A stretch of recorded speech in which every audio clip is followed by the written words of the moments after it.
On October 8th, residents of Caye Caulker will make history by participating in Belize's first ever cannabis referendum. It began with just one petition and a dream to introduce a new industry that can generate much needed revenue for the benefit of the island residents. Although they were able to garner enough signatures to proceed with a referendum, not everyone is in favor. This week, church and community leaders kicked off the Hope Not Dope campaign to inform residents about the possible negative outcomes of creating a marijuana industry on the island. Louis Wade Jr. of the National Evangelical Association of Belize was invited by fellow pastors to help organize the movement. The feedback that we are getting is that it's a resounding no, because the community has already invested millions of dollars in family-friendly tourism, group tourism, etc. And it cannot have both. Either it is going to be family-friendly or it's going to embrace marijuana. And so their investments are already on the ground. What are they going to do about that? Church leaders argue that the industry would compromise the family-friendly atmosphere on the island, which may affect tourism numbers. However, village councillor Ilya Rosado, who spearheaded the petition for a referendum, says otherwise. He maintains that if regulated, the industry would help solve some of the problems faced on the island. He spoke about us losing about 5,700 visitors.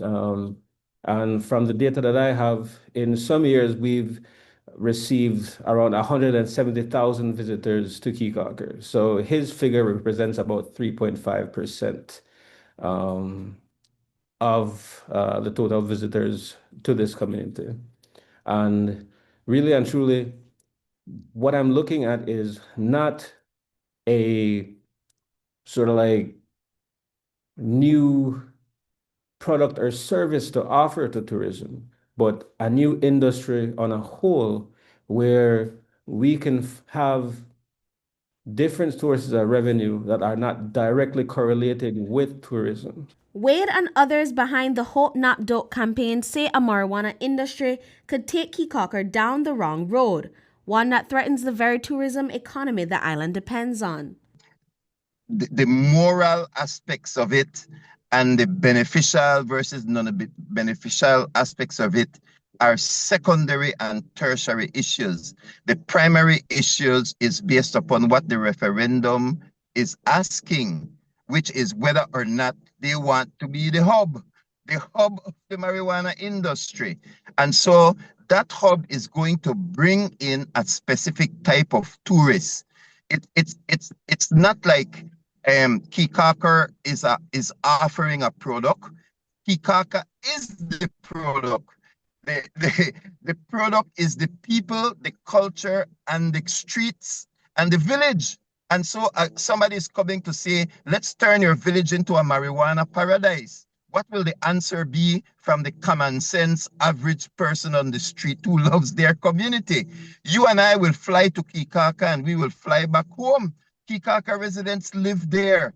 The pending cannabis referendum has received pushback from government officials, including Prime Minister John Britney, who shared that the government will take steps to amend the Belize Referendum Act following the event.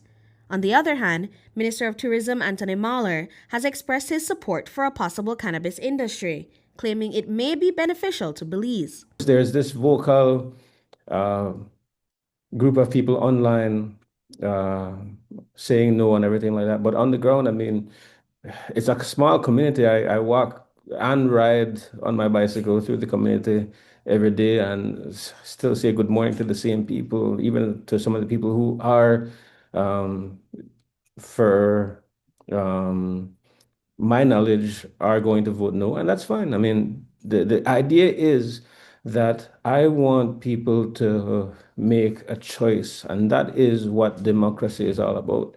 We want to be able to make a choice, and this is the first time people have actually been given a choice to either vote yes or no. And whatever the outcome is, I think that's a wonderful thing.